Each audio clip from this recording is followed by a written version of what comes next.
Fala gurizada, bem-vindos a mais um vídeo. O Tainan me chamou para uma reunião de negócios, não sei o que ele quer conversar. A gente tem que ir a Bagé também, vamos no ateliê da Cardapê. Mas ele quer falar também sobre os próximos passos que ele quer dar com a marca dele. Fiquem por dentro aí que eu vou gravar tudo. Assim, acordei e tô processando ainda.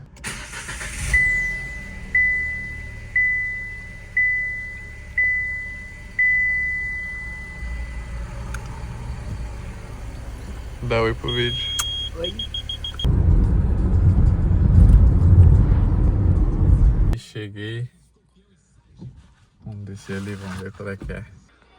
O homem fez uma boinha, não deu nem tempo de gravar, ó. Já comemos. Vou comer mais já, né? A gente fechou várias.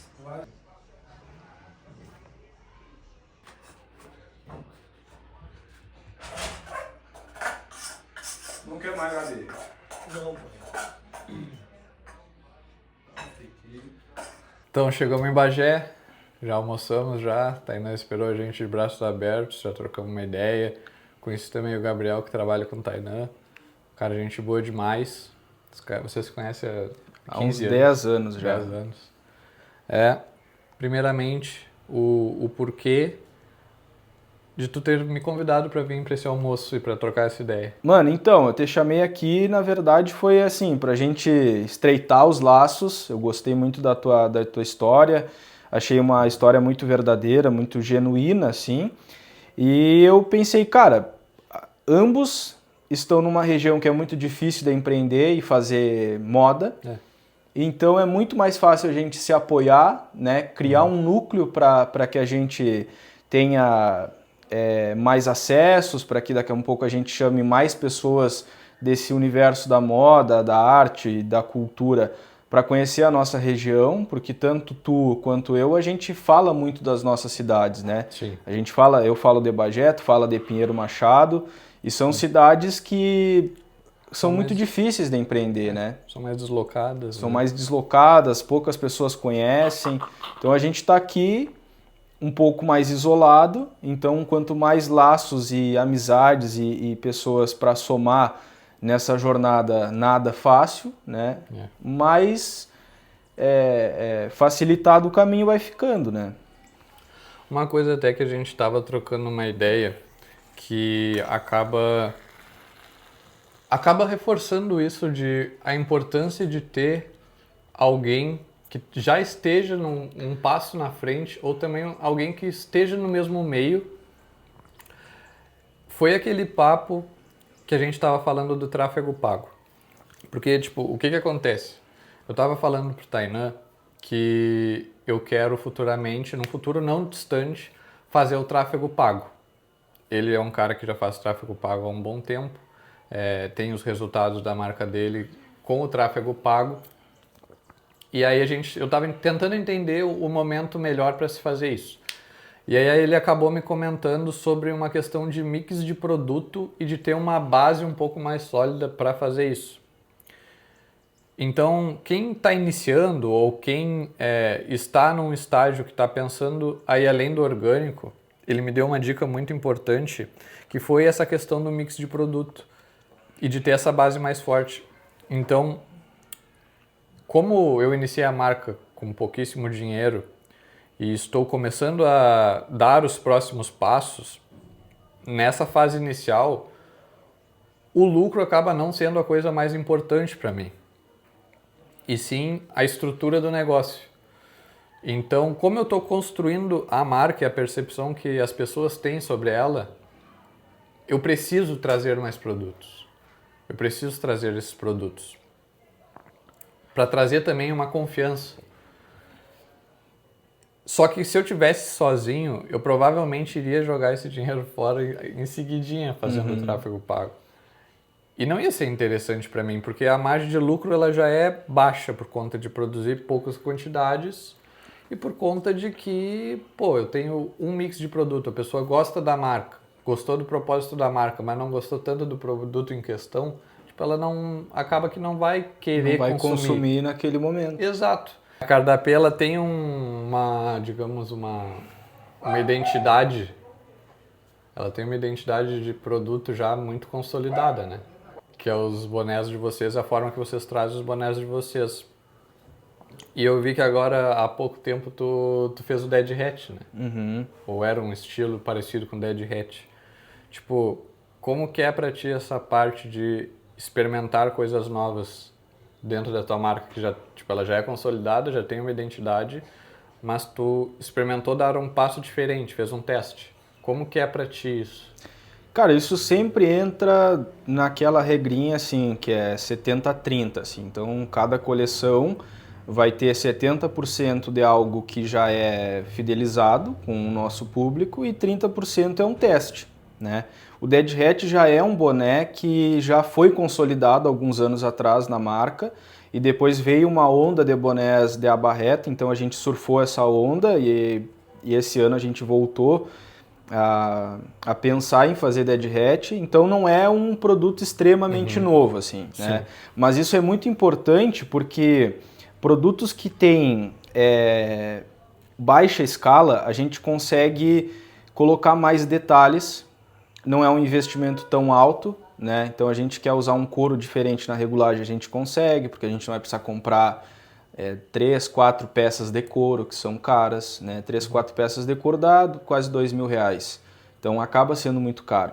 Então a gente faz um produto diferente, a gente não aposta num estoque absurdo daquele produto, para a gente também não se ferrar, mas aquele ali é um teste que, se der certo, em baixa quantidade, na próxima coleção a gente lança em maior quantidade com aqueles detalhes que fez o produto se destacar, entendeu? Uhum. Então é sempre uma porcentagem muito pequena de cada coleção que a gente dá uma pirada, assim, né? Não é em tudo, porque senão hoje a gente precisa ter uma segurança no caixa. Então a gente precisa começar... a gente muda o site ali uma média de cada 3, 4 meses, né? Ele vai sempre oxigenando.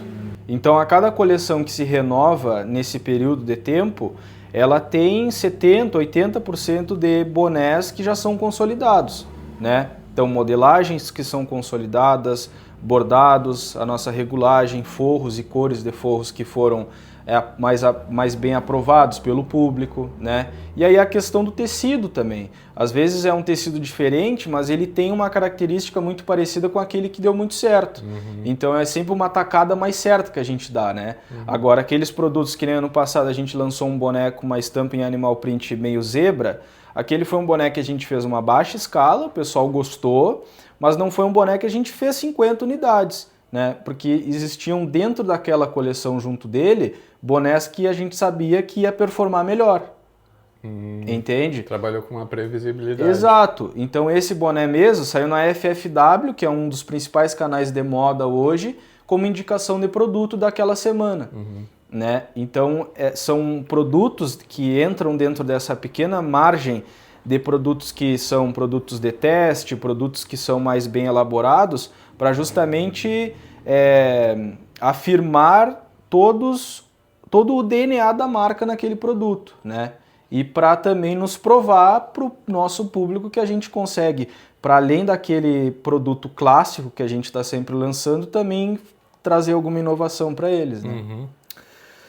O Tainan, ele é um cara que, tipo, eu admirava muito o teu trabalho já antes de falar contigo. E quando eu comecei a falar com o Tainan, aconteceu uma coisa que eu achei muito da hora, que é, além da gente estar próximo um do outro, é um cara que muitas coisas bateram no sentido de, é um cara simples, que nem eu, mas é um cara que tem um grande conhecimento sobre a área dele, sobre a especialidade dele, que eu considero que tu é um grande especialista nessa parte da produção, que eu admiro muito. E aí, quando eu vim aqui a primeira vez, eu falei pra ele, mano, tu tem que comunicar essas coisas, né?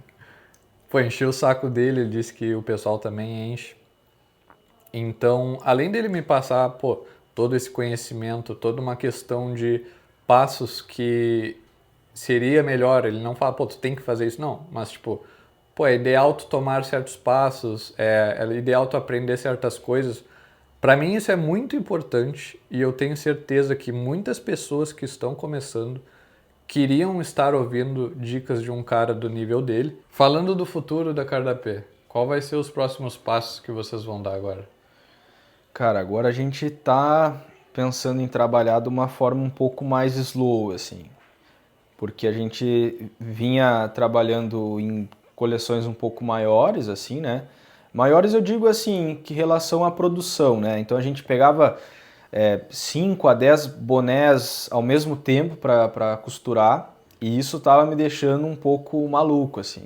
Aí eu falei, cara, eu acho que eu vou trabalhar boné por boné, até porque eu não tava conseguindo dar a devida atenção na questão da comunicação, né, em relação ao produto por produto, então englobava tudo numa mesma coisa, não conseguia comunicar essa coleção de uma maneira mais completa. Aí eu pensei, cara, eu vou trabalhar produto por produto, né? Vou lançar boné, 2 bonés ao máximo por drop e contar essa história, porque assim, tem muita história bacana nesses lançamentos, né? Tem bonés que são feitos com tecidos que eu garimpei numa loja antiga aqui de Bagé, tem bonés que eu peguei um blazer e descosturei e peguei esse tecido e fiz uma tiragem muito limitada de bonés, cada blazer dá uma média de 6 bonés, então a gente vem querendo trabalhar dessa maneira mais slow mesmo, assim, né? Trabalhar lançamento por lançamento, trabalhar e contar melhor a história de cada produto. E eu acho que é assim,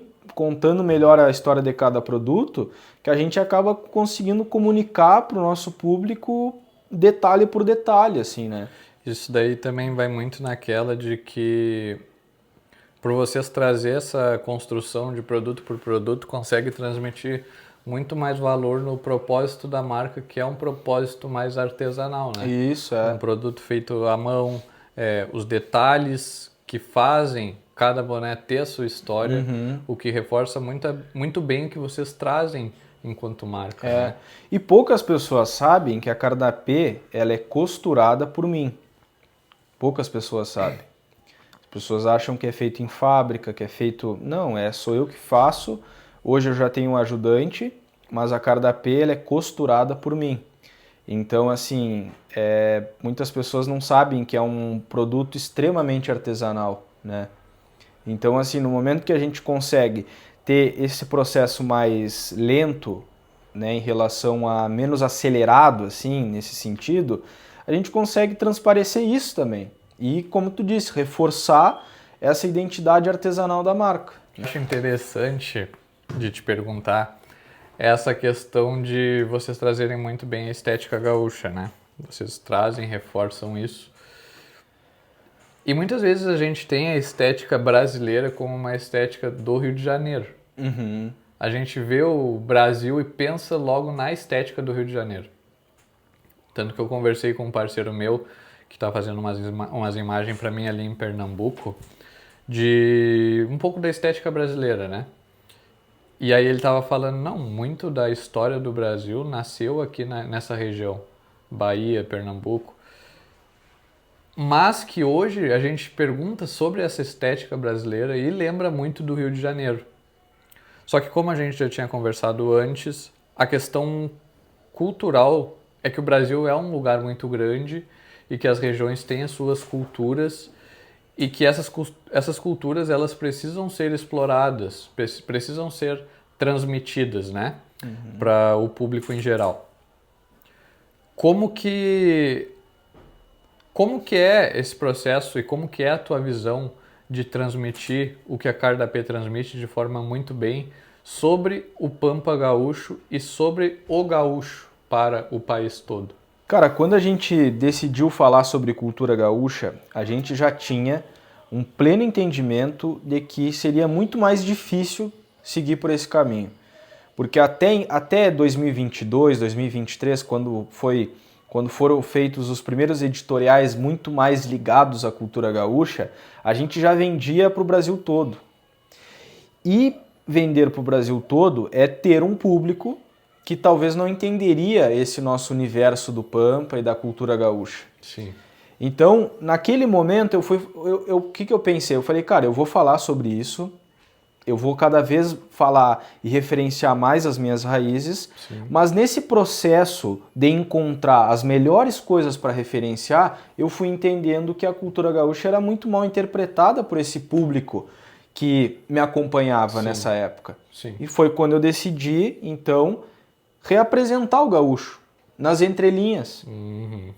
nas poesias que a gente coloca nos fashion film, Uhum. nas pequenas intervenções do styling que a gente coloca alguma roupa que é uma roupa que faz parte da indumentária gaúcha, Sim. né? Então foi também no produto, a regulagem é a mesma regulagem que tem num barbicacho, né? Naquela fita de couro que segura o chapéu na cabeça.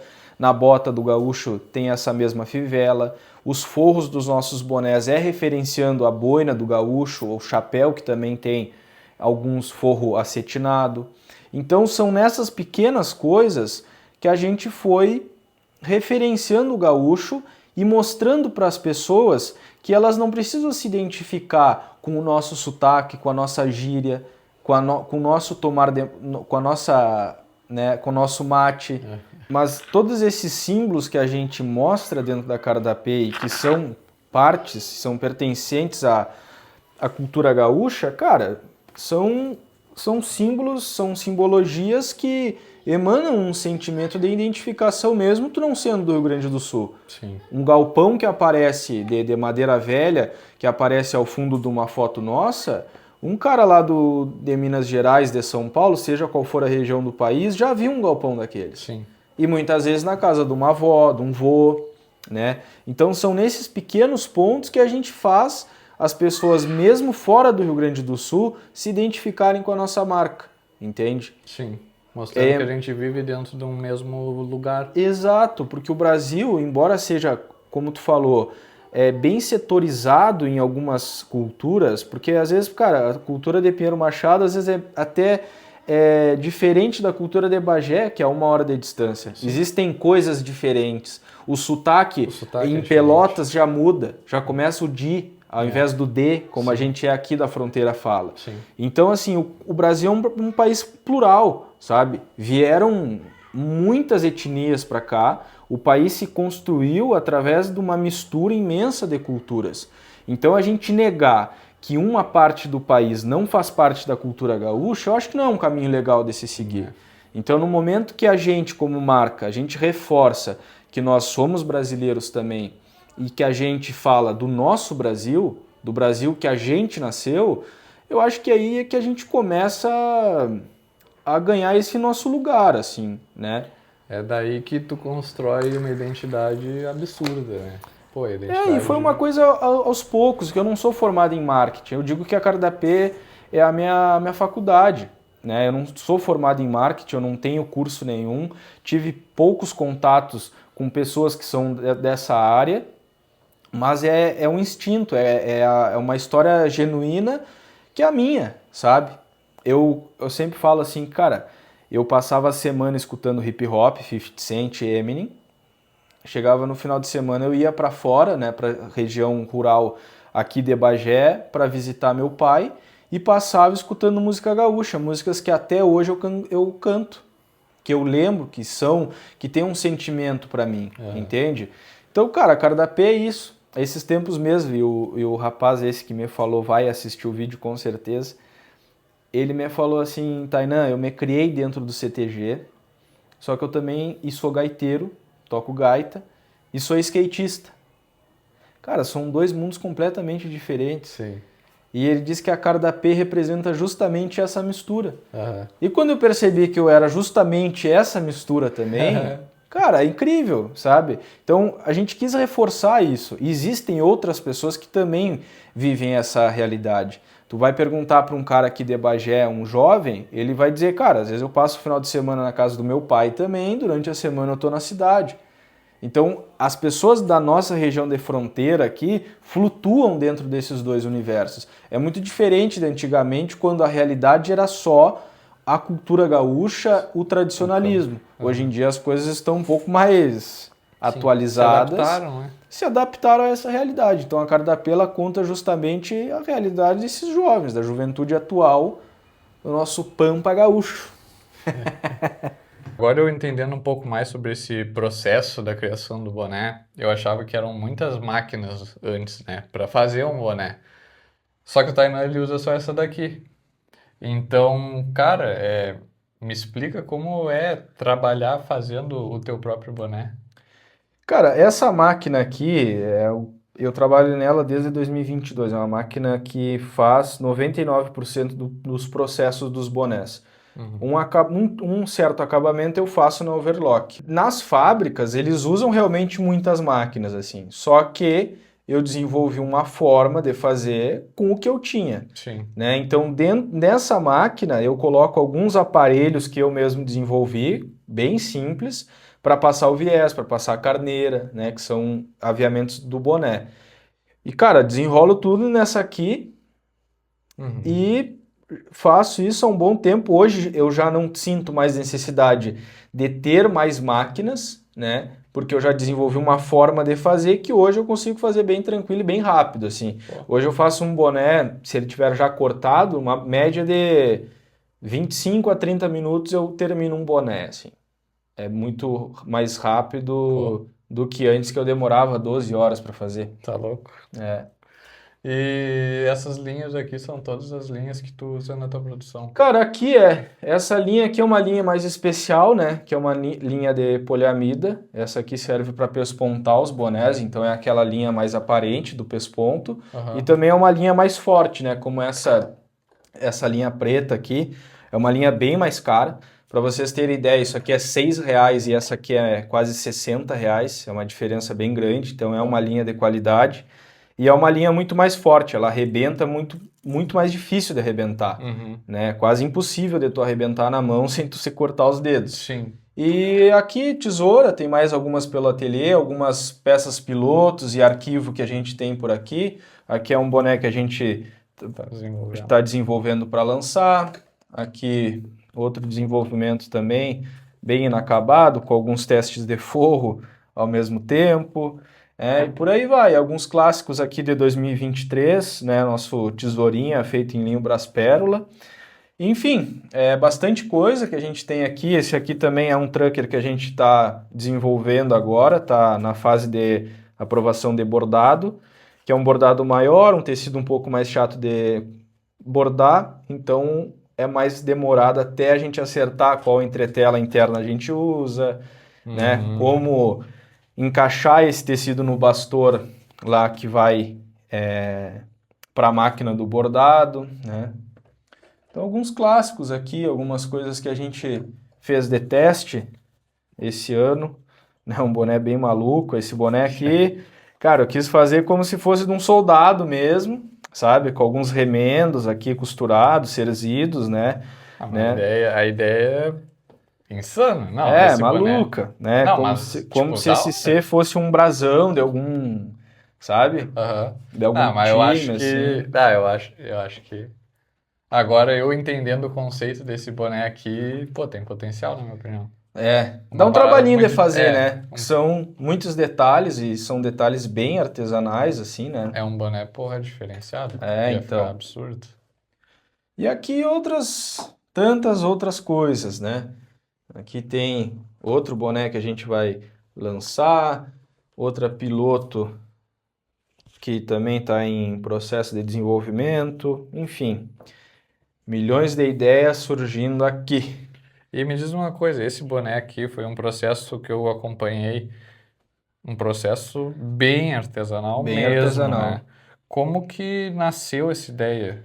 Cara, esse projeto foi com a mulher que planta cor, a Tanina, uma artista que eu admiro bastante. Ela é lá do Rio de Janeiro, com a Última Workshop, que é uma marca do Bruno. Sim. Ambas pessoas eu admiro muito e o Bruno eu já tenho uma proximidade, uma amizade há bons anos. Sim. Então a gente ele trouxe essa ideia de que ele queria fazer um boné com essa estampa bem natural mesmo, que é uma estampa, só que era um tecido branco, que a Tanina, através de uma técnica de tingimento natural e ela printou mesmo essas folhas aqui, são folhas realmente que passou para o tecido, e fomos construindo assim, né?